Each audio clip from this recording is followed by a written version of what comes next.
Well, greetings LEGO enjoyers, and yeah, I was gonna feature the LEGO Mercedes Technic build first, but I ran into a problem with it. Yeah, once I misassembled some steps, I ran into this problem where I got this piece damaged. Yeah, I was trying to realign certain steps. So I ordered in some replacement parts, but the video itself cannot wait. So its place is going to be the off-road vehicle.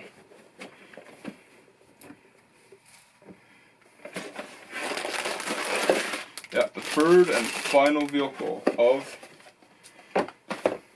the LEGO City LEGO 2K Drive set.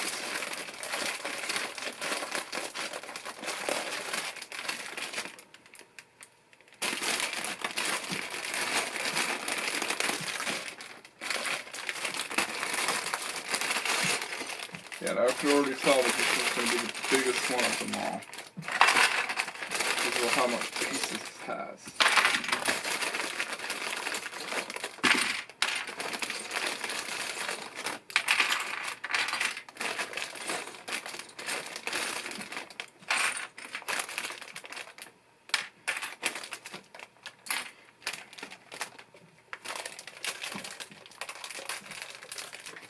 Look at that. Yeah, it's like 4 trays of pieces.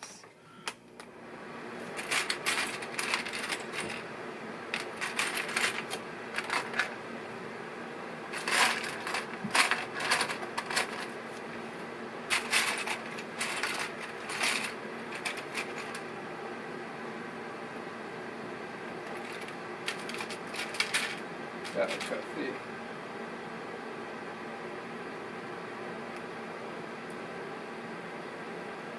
minifig assembled.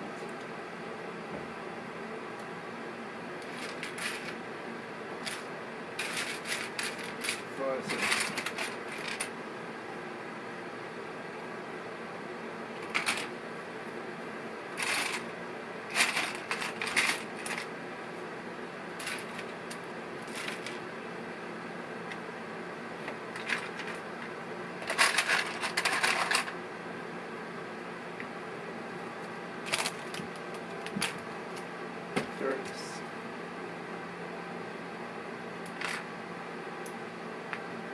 Whoops.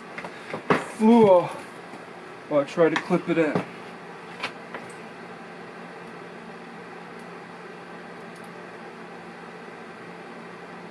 There we go.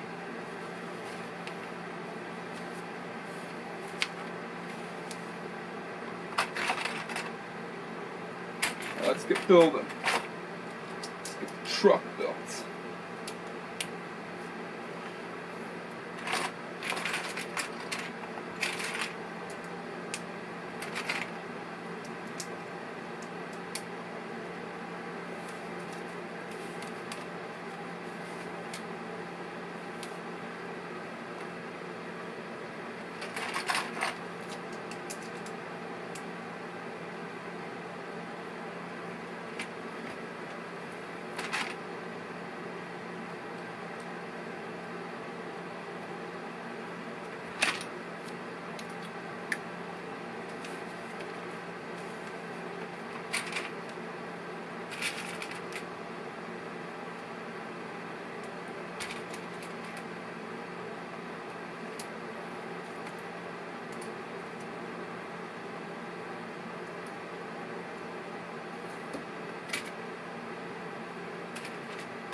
And yeah, I brought in some LEGO sets because I'm clearing away some space.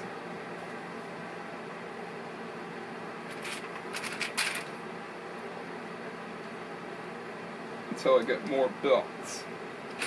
well, so I have room for more Lego sets to be built.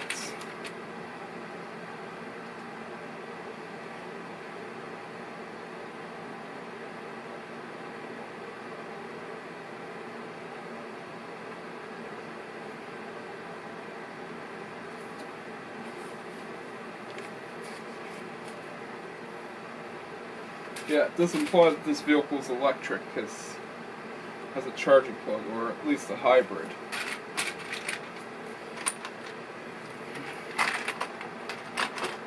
I know for a fact that hybrids have higher demand than electric vehicles.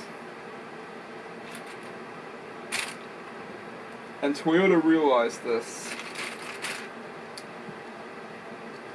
So they'll basically be capitalizing on a booming market.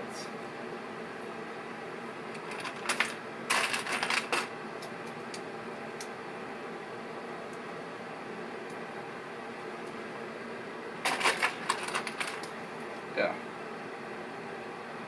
That's not to say EVs aren't bad. There are still good EVs out there. Especially the Porsche Taycan, which you can now get for 60 grand nowadays, if it's used. And it would be a much better value than the $600,000 Ferrari Lucia. Ugh. Man, that car is so ugly. Well, no offense to Johnny Ives, but the car itself just doesn't invoke Ferrari.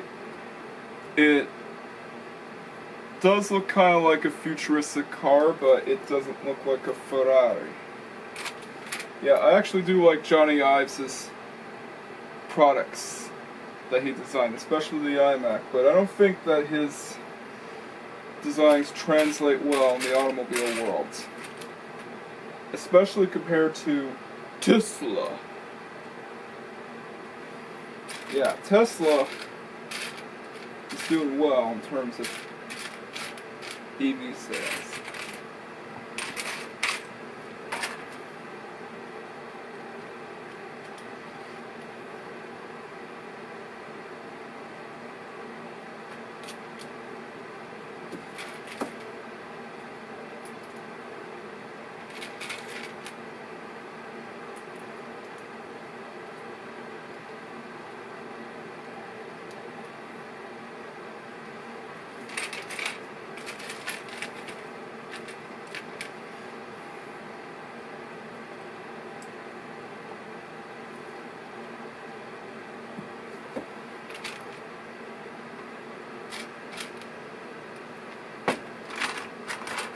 Yeah, I know. Electric vehicles aren't the same as pure internal combustion vehicles because once you buy an EV, it just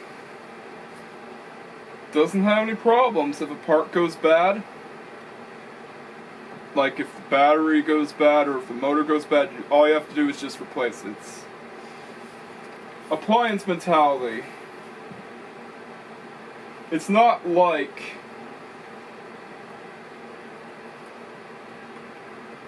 internal combustion vehicles where you have to basically figure out the timing, compression ratio, and stuff like that.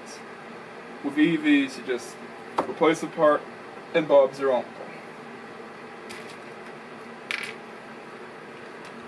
Yeah, I still think that EVs have a future.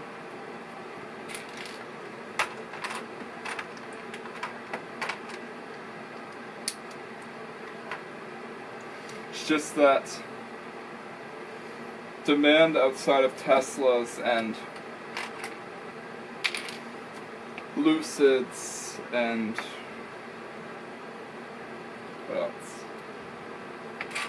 Rivians, pretty much any Chinese brand that ever exists is nowhere.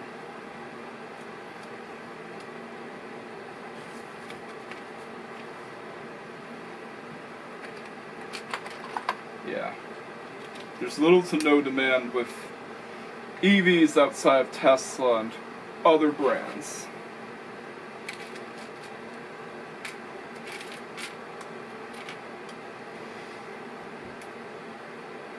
And yeah, the pricing has been solved, especially if you use EVs on the market, but the range anxiety still exists.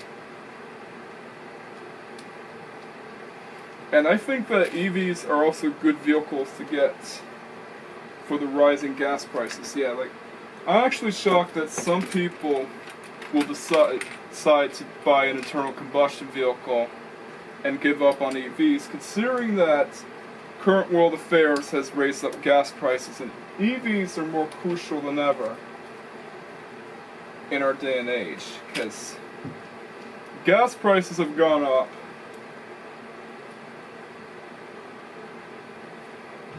And we need electric vehicles more than ever.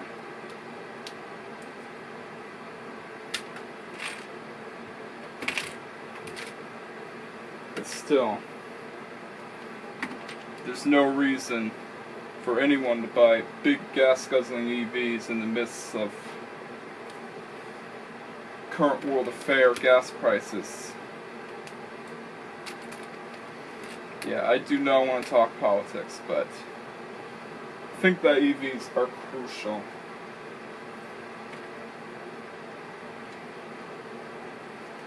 I know that some people will disagree with me, but it's their opinion. Everyone has a different opinion. And if you disagree, that's fine. You are free to disagree. Because it's your opinion, and that's just fine. I think that people in the car world should respect everyone's opinions and tastes. Because there's a lot of opinion bashing in the car world, especially towards the Honda and Toyota fanboys. They fight over which car is better. Like, how many times have I seen that already? Yeah, it happened with Mustang and Camaro fanboys. Important muscle fanboys. And the list goes on. Yeesh. A lot of fighting in the car community. And I think it should stop. Like, there's no reason to disagree over the preferred vehicle of choice because it's their opinion. If they want to buy a Taurus instead of a Camry or a Camaro instead of a Mustang or vice versa, that's fine. They can do that. Opinions are opinions, no matter how stupid and convoluted they might be.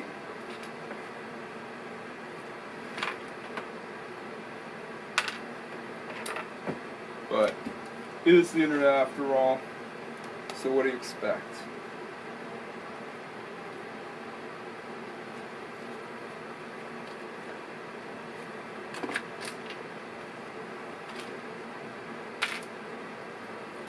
Okay, let's see where.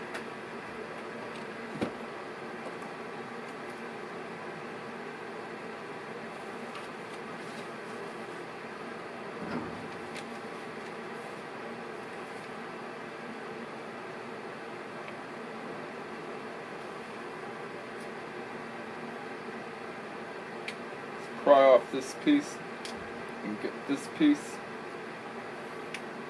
onto there.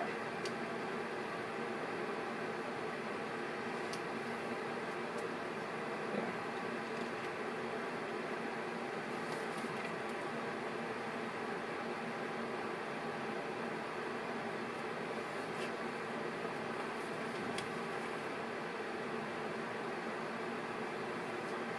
It's actually supposed to be there. There we go.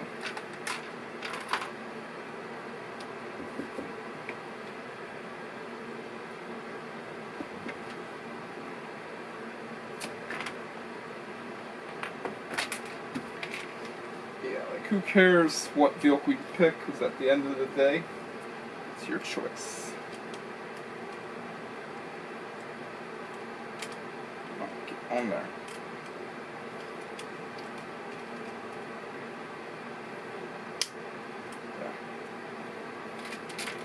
Very tough to get on.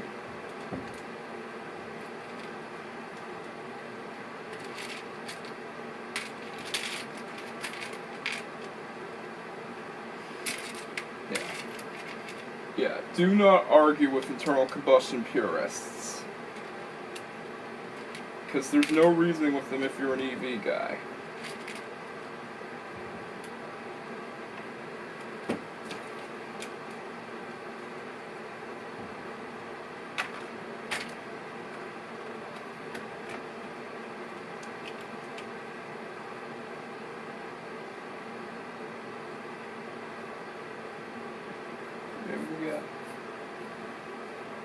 Yeah, it's definitely a hybrid because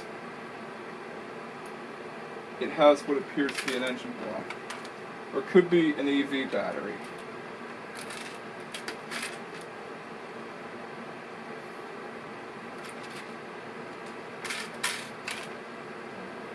Could be either one. It's all up to your imagination.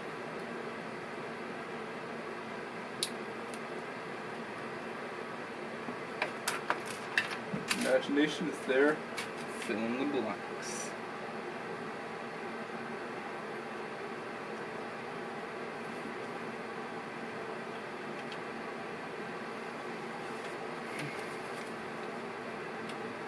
Yeah, we'll do that last. Because I usually do the tires after I get the car belts or truck.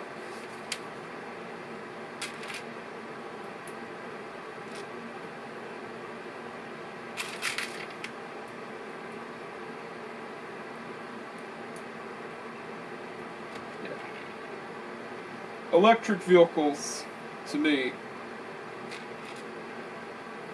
are some of the easiest vehicles to maintain. Like, any news about EVs or hybrids are just people that talk crap about your favorite vehicles. Like, you see people saying that the Ford Maverick's one of the most unreliable vehicles ever made, and that parts are very expensive. It's just people talking crap.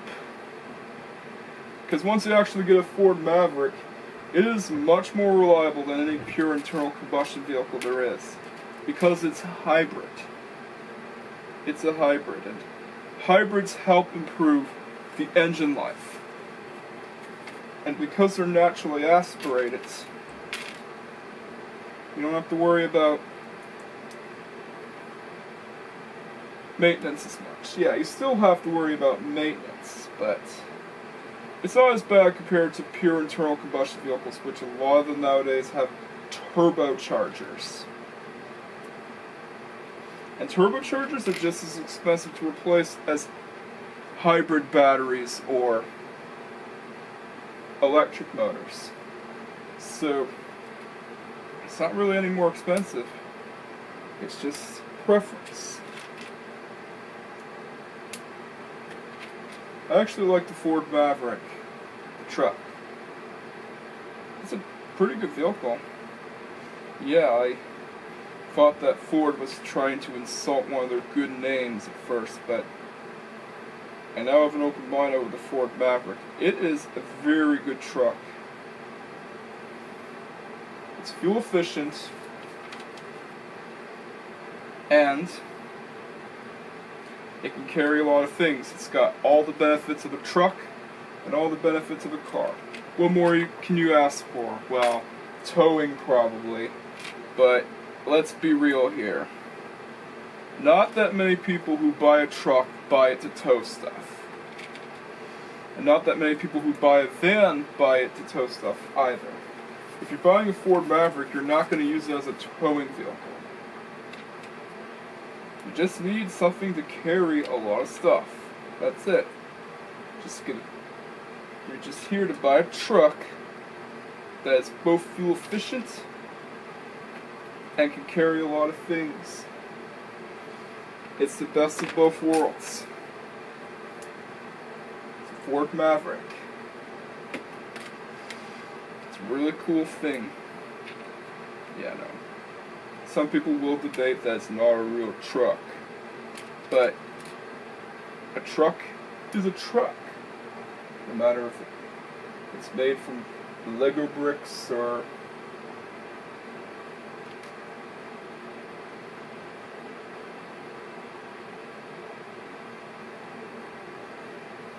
whatever you like to make it from. be made from plastic, it can be made from steel. Doesn't matter because a truck is still a truck.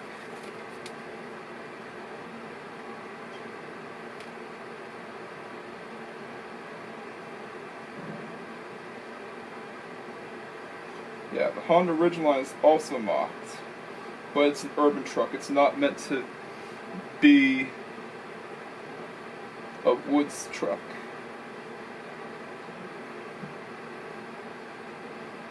The Honda Ridgeline is meant for urban areas. That's why it's different and why it's real truck guys dismiss it, because the Honda Ridgeline is suited for the urban environment.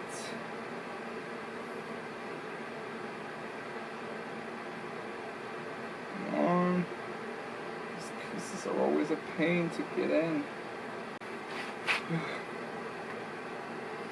Yeah, this is the thing that takes the longest.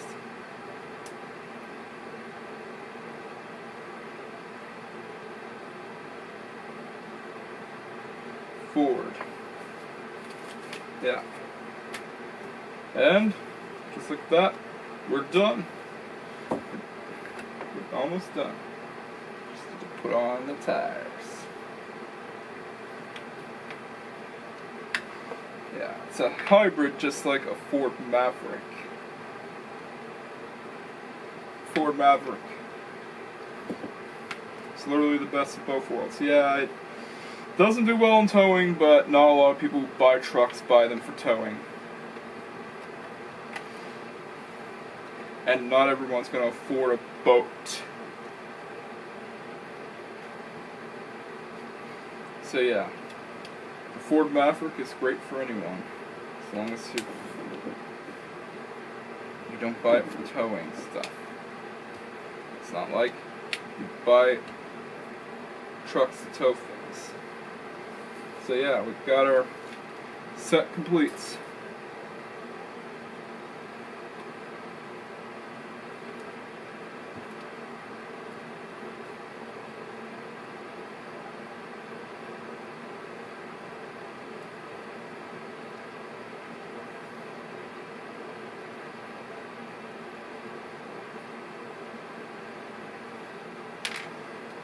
And we are forgetting two nubs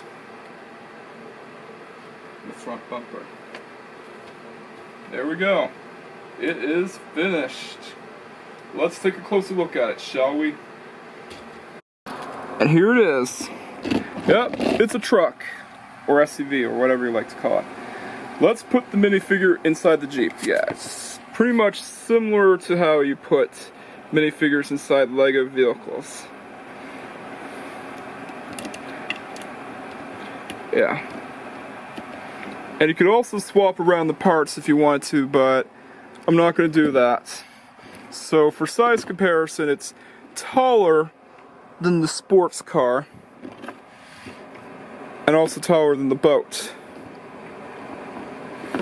As far as lengths go, the boat is still the longest. I'll compare all three vehicles in terms of length. Okay, so here we go.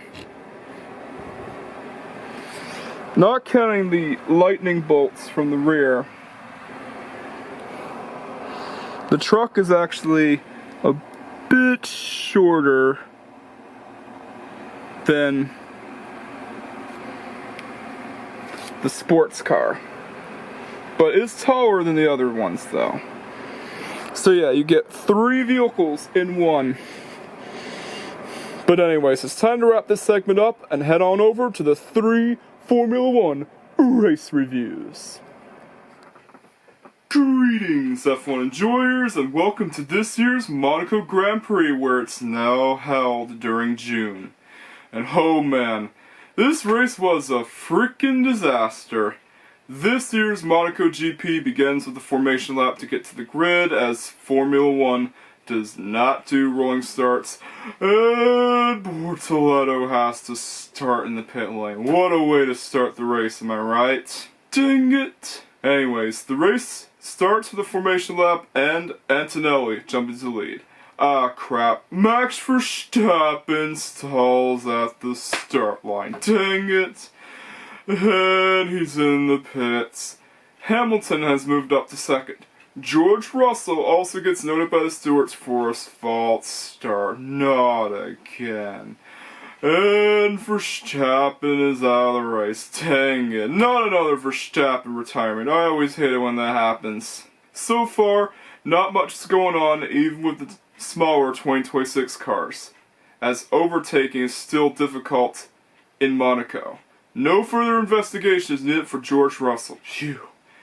Perez also gets noted by the stewards for being out of position. Not again. Perez comes down to pit road and so does Ocon. Perez also gets penalized. Dang it! Hulkenberg is next to come down to pit road. On lap 20, Antonelli still leads, as expected because Monaco is a really difficult track to pass at. Both Cadillacs come down to pit road and one of them has an overheating issue and is out of the race. Dang it.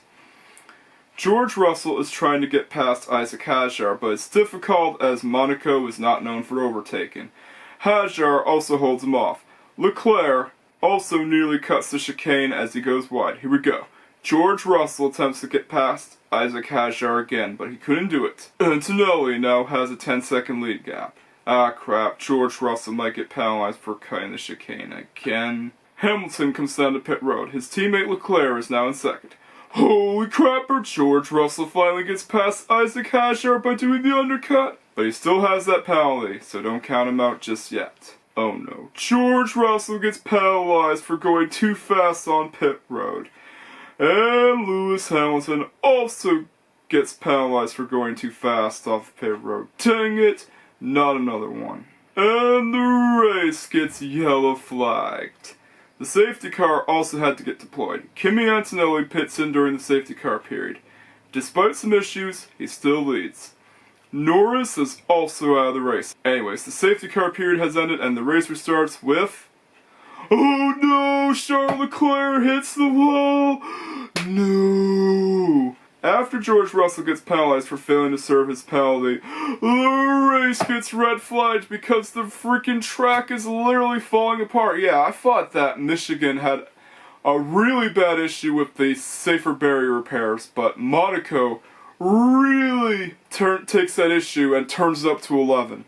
Yeah, it was a disaster. Like, I've never seen this happen in Monaco in a long time. Anyways, we get back to the safety car period, and after the drivers get to the grid, the race restarts with, yep, you guessed it, Kimi Antonelli jumping to lead. Hamilton reacts more quickly and is right behind him. Holy crapper, Hulkenberg tags Sainz, and we almost got the safety car period, but we didn't. Phew. George Russell also has to serve his penalty. Not again. Gasly also gets penalized again. Dang it! The penalties keep on coming as Sainz gets a penalty thrown at him. Oh my, it's just penalty after penalty. On the final lap, all Kimi Antonelli has to do is not make any hilarious mistakes and take the win. And just like that, Kimi Antonelli wins his 5th Grand Prix in a row. Also, Hulkenberg gets penalized for causing a collision. Another one. That means that Cadillac is finally ahead of Audi. Yes! But it doesn't matter because, as you might have known already, this year's Monaco Grand Prix was a flat-out disaster. Not even Kimi Antonelli's win could save it. Like, there was so much attrition going on that the track was literally falling apart. So it gets a 5 out of 10. Easily the lowest rated Formula 1 race so far. But anyways, it is time to sign off. Thank you for watching. If you liked this video, then you know what to do. Don't forget to like, comment, subscribe, hit that notification bell, just in case you haven't already done so. Catch you guys next time, and peace out. Greetings, F1 enjoyers, and welcome to the second part of this triple feature. Yeah, the Monaco Grand Prix had to be featured alongside it as it was posted late, and I'm not used to the fact that we're getting Formula 1 races every weekend. Yeah, it's normal for NASCAR, but for Formula 1, it means I have to delay a race review on top of another race review. But anyways, this year's Barcelona Catalunya Grand Prix begins with a formation lap to get to the grid and George Russell jumping to lead. Hamilton also blocks Kimi Antonelli, who tried to get past him. Ah crap. Isaac Hajar fell back. Overtake is now enabled. Hulkenberg gets noted by the stewards for leaving the track and gaining an advantage. And Arvid Lindblad is also under investigation. Guys, just don't cut the corner. You know the FIA will look at that. Lance Stroll comes down to pit road and might be out of the race. Dang it! Leclerc is battling Piastri for 6th, and he gets past him. So far, not much is going on. Hajar and Lindblad battle for 10th. Lewis Hamilton comes down to pit road and gets the soft tires off his car. Lawson is next to come down to pit road. A lap later, George Russell comes down to pit road and Antonelli is in the lead. And Verstappen pits in alongside him. Colapinto also makes his pit stop. Perez is next to come down to pit road. And Norris is next to come by. As expected, Kimi Antonelli makes his pit stop. Albon gets penalized for a starting procedure infringement. Wait, what? Hajar is next to come down to pit road. Leclerc is next to come down to pit road. And Bottas is out of the race. Dang it. Bearman is next to come down to pit road. Even on lap 20, Russell continues to lead. Colapinto is asked to switch positions to let Gasly get past him. Man, team orders sure are something. Alonso comes down to pit road. Sainz gets investigated for a starting procedure infringement. Another one. Lindblad is also seen coming down to pit road. Hulkenberg tries getting past Lawson, but Lawson defends. Antonelli keeps getting faster and faster as he gets ahead of Hamilton, who decides to pin. Ah crap, Kimi Antonelli gets black and white flag for track limits violations. Not again. Hulkenberg comes down to pit road again, and he's out of the race. Dang it, it happened again. Sainz makes his pit stop while Antonelli and Russell battle for the lead. Antonelli tries to get past, but Russell defends.